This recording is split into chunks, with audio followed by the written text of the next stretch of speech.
আমায় কাছে ডেকে নিও ওগো মোর প্রিয় নবী। আলহামদুলিল্লাহি রাব্বিল আলামিন ওয়াসসালাতু ওয়াসসালামু আলা সাইয়্যিদিল মুরসালিন আম্মা বা'দ ফাআউযু বিল্লাহি মিনাশ শাইতানির রাজীম বিসমিল্লাহির রহমানির রহিম আসসালাতু ওয়াসসালামু আলাইকা ইয়া রাসূলুল্লাহ ওয়া আলা আলিকা ওয়া আসহাবিকা ইয়া হাবিবাল্লাহ আসসালাতু ওয়াসসালামু আলাইকা ইয়া নবিয়াল্লাহ ওয়া আলা আলিকা ওয়া আসহাবিকা ইয়া নূরাল্লাহ।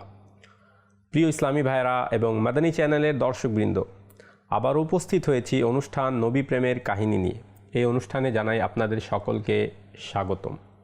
আশা করি আপনারা সবাই ভালো আছেন।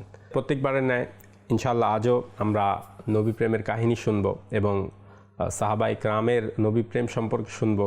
যেভাবে আমরা এক এক করে আশারায়ে মুবাশশারার সাহাবায়ে কেরামদের জীবনী সম্পর্কে জেনে আসছি এবং তাদের নবী প্রেম সম্পর্কে আমরা জেনে আসছি, ইনশাআল্লাহ আজও একজন আশারায়ে মুবাশশারা সাহাবীর সম্পর্কে শুনব, যার নাম হচ্ছে আব্দুর রহমান বিন আওফ রাদিয়াল্লাহু তাআলা আনহু। এই অনুষ্ঠানের মাধ্যমে আমরা নবী প্রেমের কাহিনী এবং নবী প্রেমের গুরুত্ব সম্পর্কে জানতে পারি, যে একজন মুসলমানের অন্তরে কেমন নবী প্রেম থাকা উচিত। নবী করিম সাল্লাল্লাহু আলাইহি ওয়াসাল্লাম ইরশাদ করেন, তোমাদের মধ্যে ততক্ষণ কেউ মুমিন হতে পারবে না যতক্ষণ আমি তার নিকট তার বাবা, তার সন্তান এবং সকল কিছুর চেয়ে বেশি প্রিয় হব না। তো বান্দা তখনই প্রকৃত মুমিন হয় যখন সব কিছুর চেয়ে বেশি নবী করিম সাল্লাল্লাহু আলাইহি ওয়াসাল্লামকে ভালোবাসে। তো ইনশাআল্লাহ আমরা এই নিয়তে শুনি। আসুন শুরুতেই হযরতে আব্দুর রহমান ইবনে আওফ রাদিয়াল্লাহু তাআলা আনহুর থেকে বর্ণিত একটি দরুদে পাকের ফজিলত রয়েছে, সেটি শুনে নেই। যে তিনি বলেন যে একবার মসজিদে নববী শরীফে আমি প্রবেশ করলাম। আমি দেখলাম নবী করিম সাল্লাল্লাহু আলাইহি ওয়াসাল্লাম মসজিদ থেকে বের হচ্ছেন। নবী করিম সাল্লাল্লাহু আলাইহি সাল্লামকে যখন আমি দেখলাম, তো আমিও নবী করিম সাল্লাল্লাহু আলাইহি সাল্লামের পিছে চলতে লাগলাম। নবী করিম সাল্লাল্লাহু আলাইহি ওয়াসাল্লাম একটি বাগানের ভিতর প্রবেশ করলেন। নবী করিম সাল্লাল্লাহু আলাইহি ওয়াসাল্লাম মসজিদ থেকে বের হলেন এবং চলতে চলতে একটি বাগানে গিয়ে প্রবেশ করলেন। তো আব্দুর রহমান বিন আওফ রাদিয়াল্লাহু তাআলা আনহু নবী করিম সাল্লাল্লাহু আলাইহি ওয়াসাল্লামের পিছে পিছে ছিলেন। নবী করিম সাল্লাল্লাহু আলাইহি ওয়াসাল্লাম বাগানের ভিতর গিয়ে কিবলামুখী হয়ে সিজদা করলেন। সিজদা এতটাই দীর্ঘ ছিল যে আব্দুর রহমান ইবনে আওফ রাদিয়াল্লাহু তাআলা আনহু বলেন যে আমি এটা ভাবলাম, আমি এটা ধারণা করলাম যে আল্লাহ পাক নবী করিম সাল্লাল্লাহু আলাইহি সাল্লামকে ওয়াফাত দিয়ে দিয়েছেন সেজদার মধ্যেই, আমি এটা মনে করলাম। তখন আমি নবী করিম সাল্লাল্লাহু আলাইহি সাল্লামের কাছে গিয়ে নবী করিম সাল্লাল্লাহু আলাইহি সাল্লামকে দেখার জন্য আমার মাথা ঝুঁকিয়ে দিলাম, যে আমি দেখি হয়তো আল্লাহ পাক নবী করিম সাল্লাল্লাহু আলাইহি সাল্লামকে ওয়াফাত দিয়ে দিয়েছেন। যখনই আমি আমার মাথা ঝুঁকালাম, তখনই নবী করিম সাল্লাল্লাহু আলাইহি সাল্লাম সেজদা থেকে মাথা উঠালেন এবং আমাকে দেখে ইরশাদ করলেন, হে আব্দুর রহমান ইবনে আওফ, তোমার কি হয়েছে? তখন আমি আরজ করলাম, ইয়া রাসূলুল্লাহ সাল্লাল্লাহু আলাইহি সাল্লাম, যখন আপনি সেজদা করছিলেন তখন আমি মনে করলাম যে আল্লাহ পাক আপনাকে ওয়াফাত দিয়ে দিয়েছেন, যে আপনি এত দীর্ঘ সেজদা করেছেন। তখন নবী করিম সাল্লাল্লাহু আলাইহি ওয়াসাল্লাম ইরশাদ করলেন, যখন তুমি আমাকে বাগানে প্রবেশ করতে দেখেছিলে তখনই হযরত জিবরাইল আমিন আলাইহিস সালাম এর সাথে আমার সাক্ষাৎ হলো এবং তিনি আল্লাহ তাআলার পক্ষ থেকে এই সুসংবাদ নিয়ে এসেছিলেন যে ইয়া রাসূলুল্লাহ, আপনার যে উম্মতি আপনার উপর সালাম প্রেরণ করবে, আল্লাহ পাক তার প্রতি সালাম প্রেরণ করবেন, এবং আপনার যে উম্মতি আপনার উপর দরুদ প্রেরণ করবে, আল্লাহ পাক তার প্রতি দরুদ প্রেরণ করবেন। সুবহানাল্লাহ। दरूद उन पे भेजो, सलाम उन पे भेजो, यही मोमिनों से खुदा चाहता है। सल्लु अलल हबीब सल्लल्लाहु ताला अला मुहम्मद सल्लल्लाहु अलैहि व आलिहि वसल्लम। प्रिय मदनी चैनलेर दर्शकबृंद, আজকে আমরা শুনব হযরত আব্দুর রহমান ইবনে আওফ রাদিয়াল্লাহু তাআলা আনহুর নবী প্রেম সম্পর্কে এবং তার সংক্ষিপ্ত জীবনীও শুনব যে তিনি কোন গোত্র থেকে সম্পর্ক রাখেন, তার বাবা মা, তার পরিবার, তার বংশ কী এবং তিনি কেমন সাহাবী ছিলেন এটাও জানব।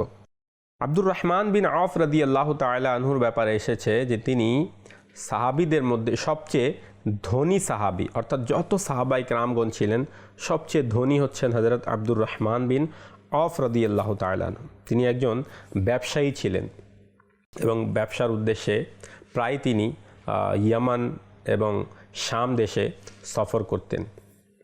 বলা হয় যখন তিনি ইন্তেকাল করেন তখন তার কাছে এতটাই স্বর্ণ ছিল, ওই স্বর্ণ বন্টন করার জন্য সেটা যখন ভাঙা হলো সেটা ভাঙার জন্য কুড়াল আনা হয়েছিল এবং যারা কুড়াল এনে ভেঙেছিল তাদেরও হাতে ফোসকা পড়ে গিয়েছিল, তার এতটাই স্বর্ণ ছিল। বলা হয় যে ধনভাণ্ডারে ২৬ লক্ষ গোল্ড কয়েন ছিল, ১০০ ঘোড়া ছিল এবং ২,০০০ উট ও ৩,০০০ ছাগল ছিল। এতটাই তিনি ধনী ছিলেন। তার ইসলাম ধর্মের ঘটনাও খুবই আশ্চর্যজনক। একে একে আমরা শুনে আসছি প্রত্যেক সাহাবীরই ইসলাম ধর্মের ঘটনা খুবই আশ্চর্যজনক। তো হযরত আব্দুর রহমান বিন আওফ রাদিয়াল্লাহু তাআলা আনহুরও খুবই আশ্চর্যজনক ঘটনা যে তিনিও মক্কা থেকে ব্যবসার উদ্দেশ্যে ইয়ামানে গিয়েছিলেন। তিনি নিজের বাবার সাথেও সফর করতেন এবং তার বাবা যখন ইন্তেকাল করলেন তারপরে তিনি সে ব্যবসাটা সামলালেন। তো তিনি বলেন যে আমি আর আমার বাবা ইয়ামানের মধ্যে যেতাম, আর আসকালান বিন আওয়াকিন হিময়ারি নামক একজন ব্যক্তি ছিল সেখানে, অনেক বেশি অভিজ্ঞ ছিল সে।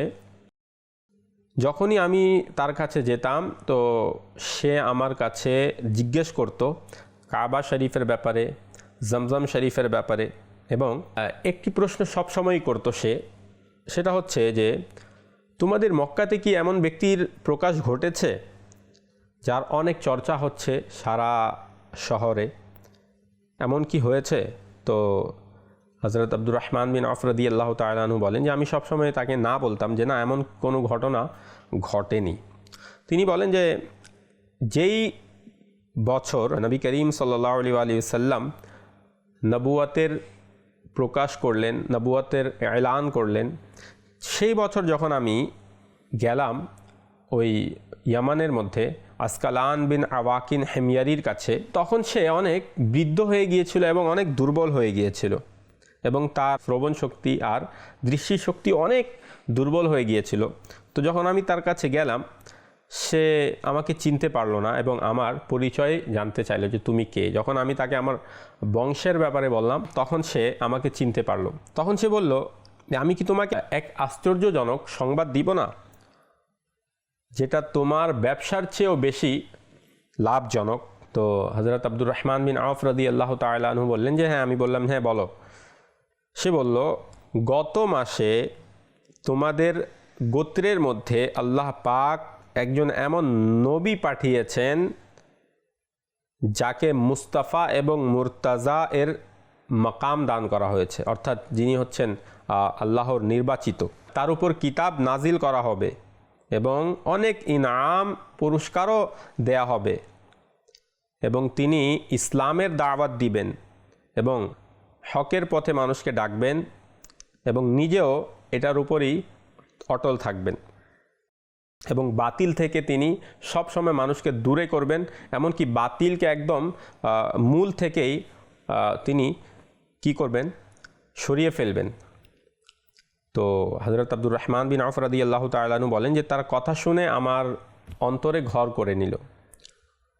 আমি ওই নবীর গোত্র সম্পর্কে জানতে চাইলাম যে তার গোত্র কেমন, গোত্র সম্পর্কে আমাকে বলো। তো হিময়ারি বলল যে তিনি বনি হাশিম থেকে হবেন এবং তোমার আত্মীয়র মধ্যে হবেন। তিনি বললেন যে তুমি তাড়াতাড়ি করো এখনই ব্যবসা বাণিজ্য সব কিছু এখানেই শেষ করে তাড়াতাড়ি যাও মক্কায় এবং তার সত্যায়ন করো আর তার সাহায্যও করো, আর আমার পক্ষ থেকে কিছু পেগাম, কিছু বার্তা নিয়ে যাও। তখন হিময়ারি কি করলো, কিছু কবিতা লিখে দিল। কবিতাগুলোর যে অনুবাদ কিছুটা এরকম, অনেকগুলো এটার পংক্তি আছে, আমি একটা পংক্তি শোনাচ্ছি যে হে শফিয়ে দো জাহাঁ, অর্থাৎ হে দুই জাহানের সুপারিশকারী, সেই রবের দরবারে আমারও শাফাআত করুন, যেই রব মানুষদেরকে কল্যাণের দিকে আহ্বান করে।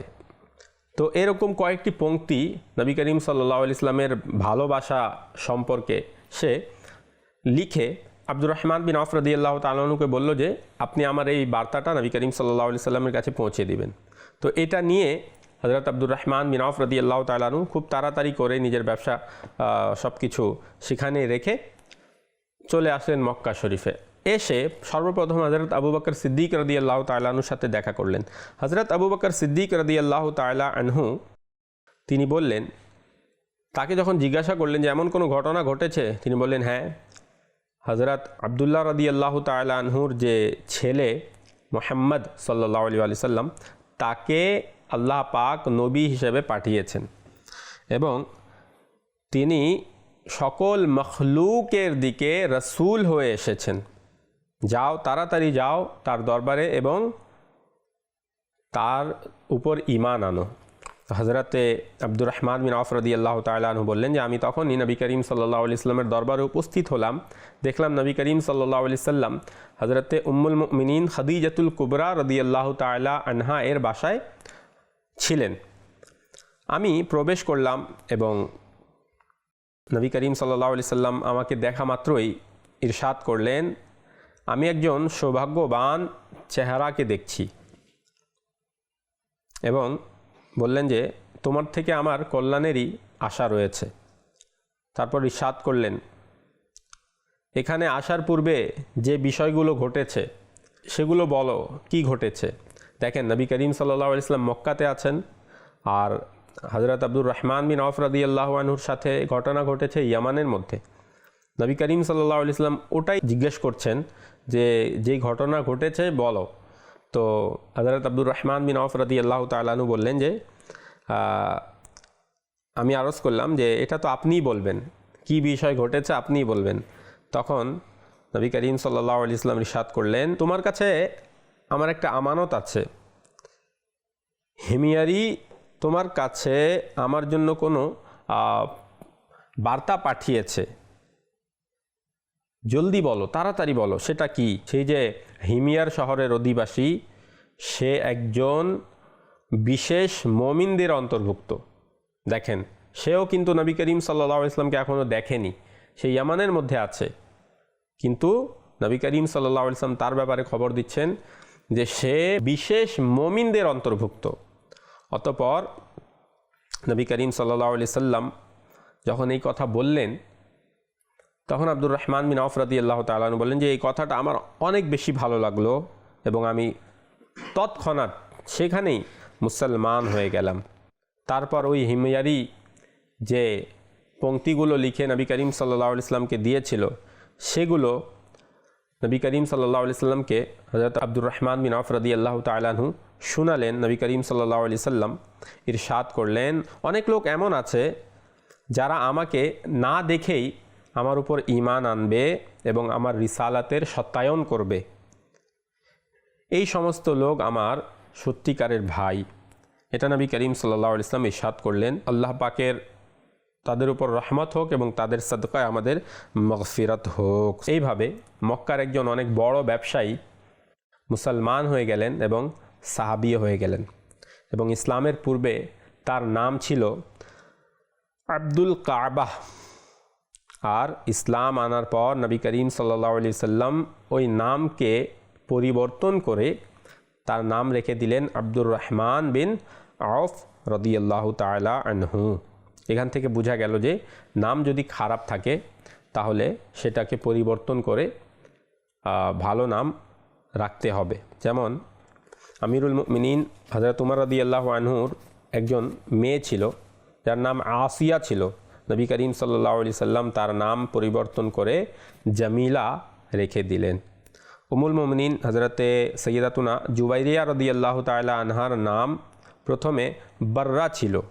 নবী করিম সাল্লাল্লাহু আলাইহি সাল্লাম সেটাকে চেঞ্জ করে জুবাইরিয়া রেখে দিলেন এবং রাসূল সাল্লাল্লাহু আলাইহি সাল্লাম যেগুলো ভালো নাম ছিল না, খারাপ নাম ছিল, সেগুলোকে চেঞ্জ করে দিতেন এবং তার পরিবর্তে ভালো নাম রেখে দিতেন। হযরতে সৈয়দুনা আবু নুআইম রাহমাতুল্লাহি আলাই হিলিয়াতুল আউলিয়ার মধ্যে হযরত আব্দুর রহমান বিন আওফ রাদিয়াল্লাহু তাআলা আনহুর মুবারক হায়াত সম্পর্কে কিছুটা এভাবে বর্ণনা করেছেন যে হযরত সৈয়দুনা আব্দুর রহমান বিন আওফ রাদিয়াল্লাহু তাআলা আনহু এত সম্পদশালী হওয়া সত্ত্বেও খুবই সাদাসিধা জীবনযাপন করতেন। বলা হয় যে তিনি এত বেশি বিনয়ী ছিলেন, এত বেশি ধনী হওয়া সত্ত্বেও যখন তিনি নিজের গোলামদের সাথে দাঁড়াতেন বা একসাথে যখন থাকতেন গোলামদের সাথে, তখন মানুষ তাকে চিনতেই পারত না যে এখানে কে গোলাম এবং কে মালিক। তো এমন বিনয়ী ছিলেন প্রিয় ইসলামী ভাইয়েরা হযরত আব্দুর রহমান বিন আওফ রাদিয়াল্লাহু তাআলা আনহু। তো আমাদেরও এমনই বিনয়ী থাকা উচিত, কেননা যে ব্যক্তি আল্লাহর জন্য বিনয় গ্রহণ করে আল্লাহ পাক তার মর্যাদাকে বৃদ্ধি করে দেন। এখন তো দেখা যায় যে আমাদের কাছে অল্প টাকা আসলেই আমাদের বিনয়ের তো মানে নামগন্ধই থাকে না, বরং আরও অহংকার চলে আসে। তো মনে রাখবেন, যদি অহংকার আসে, এক তো অহংকার করা হারাম, দ্বিতীয়ত এই টাকা আজ আছে কাল নেই। হতে পারে যে এই অহংকারের কারণেই আপনার সম্পদ শেষ হয়ে যাবে, কারণ বলা হয় যে অহংকার পতনের মূল। তো অহংকার থেকে বাঁচতে হবে। সম্পদ থাকা সেটা খারাপ কিছু না, যতক্ষণ মানুষ সম্পদ থাকা সত্ত্বেও আল্লাহ তাআলার হক আদায় করে, বান্দার হক আদায় করে, তখন যদি তার কাছে সম্পদ থাকে তখন সমস্যা নেই, কারণ সে আল্লাহর হকও আদায় করছে, সে সম্পদ থেকে জাকাত আদায় করছে, তারপর জাকাত আদায় করছে, ফিতরা আদায় করছে, আর যেগুলো হক আছে সেগুলো আদায় করছে, বান্দার হকও আদায় করছে, তখন ঠিক আছে। তো হযরত আব্দুর রহমান বিন আওফ রাদিয়াল্লাহু তাআলা আনহু তিনি এতই বিনয়ী ছিলেন এবং নিজের ধন সম্পদ আল্লাহ তাআলার রাস্তায় তিনি খরচ করতেন। কখনো যদি কোনো পরীক্ষার সম্মুখীন হতেন তখন তিনি সবর করতেন এবং আল্লাহ তাআলার আশ্রয় প্রার্থনা করতেন, এবং খুশি অথবা দুঃখের সময় আল্লাহ তাআলার দরবারেই তিনি আশ্রয় প্রার্থনা করতেন। নিজের আত্মীয় স্বজনদের থেকে বিচ্ছেদের ভয় করতেন, যে আত্মীয় স্বজন থেকে যেন আমি আলাদা না হয়ে যাই, এবং গরিব মিসকিন এদের উপর সবসময় দান সৎকা করতেন, গরিব মিসকিনদের সাহায্য করতেন। এবং হযরত আব্দুর রহমান বিন আওফ রাদিয়াল্লাহু তাআলা আনহু বলা হয়েছে যে তিনি দুইবার হিজরত করেছেন, একবার হাবশার দিকে আর একবার মদিনা শরীফের দিকে। যখন তিনি হাবশার দিকে হিজরত করলেন তখনও তিনি নিজের ব্যবসা বাণিজ্য, নিজের ধন সম্পদ সব কিছু মক্কাতে ছেড়েই হাবশা চলে গেলেন। আচ্ছা, হাবশাতে অনেক দিন থাকার পর আবার যখন তিনি মক্কায় আসলেন তখন জানা গেল যে সব মুসলমানগণ এখন মদিনা শরীফের দিকে হিজরত করছে। এখনও কিন্তু হযরত আব্দুর রহমান বিন আওফ রাদিয়াল্লাহু তাআলা আনহুর অনেক সম্পদ এই মক্কা শরীফে রয়েছে এবং ব্যবসাও রয়েছে, এমন ব্যবসা যে মক্কাতে সবচেয়ে বড় ব্যবসায়ী তিনি। কত ধন সম্পদ হবে! এমনকি যদি তিনি মক্কা থেকে চলে যান নিজের সম্পদ এবং নিজের ব্যবসা নিয়ে, তাহলে মক্কাবাসীদের অনেক ক্ষতি হতে পারে, এমন সে সময় পরিস্থিতি ছিল। তো যখন তিনি আবার মদিনা শরীফের দিকে হিজরত করবেন তখন সেখানকার লোকেরা বলল যে আপনি যদি যেতে চান মদিনায় তাহলে যান, কিন্তু আপনি আপনার ধন সম্পদ, আপনার ব্যবসা এখানেই আপনাকে রেখে যেতে হবে। তিনি রাদিয়াল্লাহু তাআলা আনহুর কাছে দুইটা রাস্তা ছিল, একটা হচ্ছে নিজের ঈমান বাঁচিয়ে মদিনা যাওয়া, দ্বিতীয় হচ্ছে যে মক্কাতেই থেকে যাওয়া নিজের ধন সম্পদ নিয়ে এবং ব্যবসা নিয়ে, এখানে ব্যবসাকে আরও বড় করা, বৃদ্ধি করা। কিন্তু তিনি দেখেন ইসলামকে প্রাধান্য দিয়েছেন, নবী করিম সাল্লাল্লাহু আলাইহি সাল্লামকে প্রাধান্য দিয়েছেন। এত বড় ব্যবসা এত ধন সম্পদ মক্কাতেই ছেড়ে তিনি মদিনা শরীফ হিজরত করলেন। তিনি যখন মদিনা শরীফ গেলেন তখন তার কাছে কিছুই ছিল না। একটু অনুমান করুন, এত বড় ব্যবসায়ী, এত ধন সম্পদের মালিক মদিনা শরীফে যাচ্ছে, তার কাছে এখন কিছুই নেই, জিরো, কিন্তু ঈমান আছে। ঈমানের কারণে, নবী করিম সাল্লাল্লাহু আলাইহি সাল্লামের কারণে তিনি মক্কা ছেড়ে মদিনায় চলে গিয়েছেন। কেমন নবী করিম সাল্লাল্লাহু আলাইহি সাল্লামের সাথে তার প্রেম ভালোবাসা ছিল, এবং তিনি নবী করিম সাল্লাল্লাহু আলাইহি সাল্লামের সাথে যুদ্ধের ময়দানেও শরিক হয়েছেন, এবং নবী করিম সাল্লাল্লাহু আলাইহি সাল্লামকে হিফাজত করার জন্য অনেক আঘাত সহ্য করেছেন। এত বড় ধনী সাহাবী, কিন্তু তিনিও নবী করিম সাল্লাল্লাহু আলাইহি সাল্লামের উপর নিজের জান, নিজের মাল সব কিছুই কুরবান করছেন।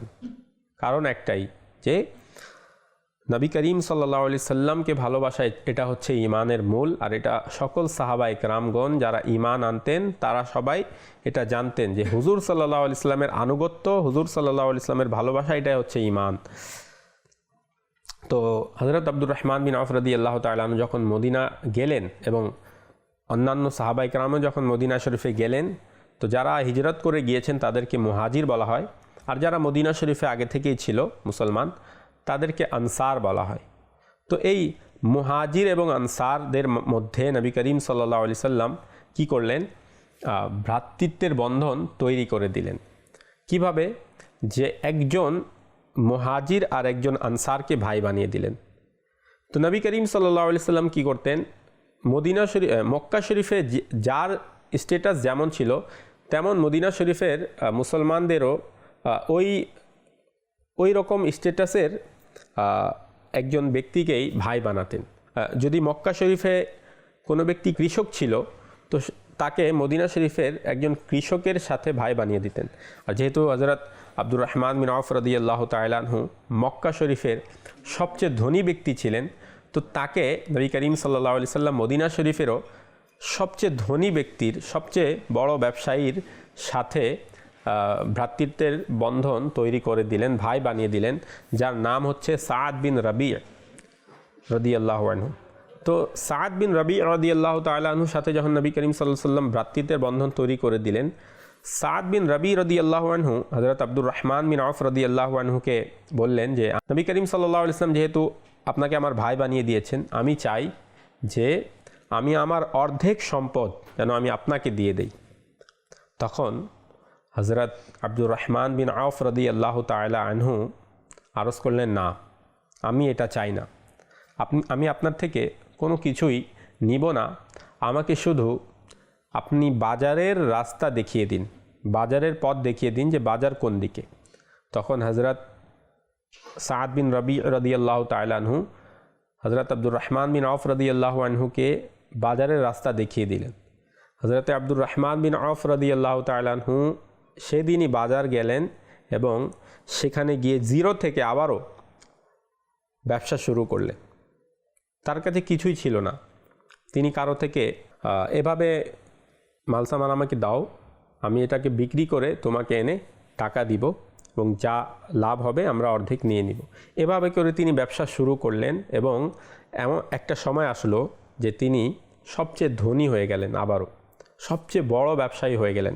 এগুলো আল্লাহ তাআলার দয়া ছিল, কিন্তু তার একটা রুল ছিল ব্যবসার, যে যখন কেউ তার কাছে আসতো এবং তাকে যদি অল্প লাভও দিত, তখনও তিনি সেটা সেল করে দিতেন, বিক্রি করে দিতেন। তিনি সেটাকে থামিয়ে রাখতেন না যে না, এত লাভ হলেই আমি দিব, না। আর দ্বিতীয় হলো, তিনি সবার কাছ থেকে একই দাম রাখতেন। মুসলমানদের কাছ থেকে যত রাখতেন, অমুসলিমদের কাছ থেকেও ততই দাম রাখতেন। এমন না যে মুসলমানদের কাছ থেকে আমি কম রাখবো আর অমুসলিমের কাছে বেশি রাখবো, তার রুল এমন ছিল না। তার রুল ছিল মুসলমানদের কাছে যেই দাম, অমুসলিমদের কাছেও সেই দাম। তো এইভাবে করে আল্লাহ পাক তার ব্যবসায় এতই বরকত দান করলেন যে আমরা শুনলাম যে তার কাছে যখন তিনি ইন্তেকাল করলেন এতই স্বর্ণ ছিল যে কুড়াল দিয়ে তার স্বর্ণ ভাঙা হচ্ছিল তার সন্তানদের মধ্যে, তার স্ত্রীদের মধ্যে বন্টন করার জন্য। তো সুবহানাল্লাহ, আল্লাহ পাক তাকে এতই সম্মান দান করেছেন। ইনশাআল্লাহ আমরা আগামী পর্বেও হযরত আব্দুর রহমান বিন আওফ রাদিয়াল্লাহু তাআলা আনহু সম্পর্কে শুনবো। ততক্ষণ সবাই ভালো থাকুন, সুস্থ থাকুন, মাদানী চ্যানেল দেখতে থাকুন। সাল্লু আলাল হাবিব সাল্লাল্লাহু আলা মুহাম্মদ সাল্লাল্লাহু আলাইহি ওয়াসাল্লাম। আমায় কাছে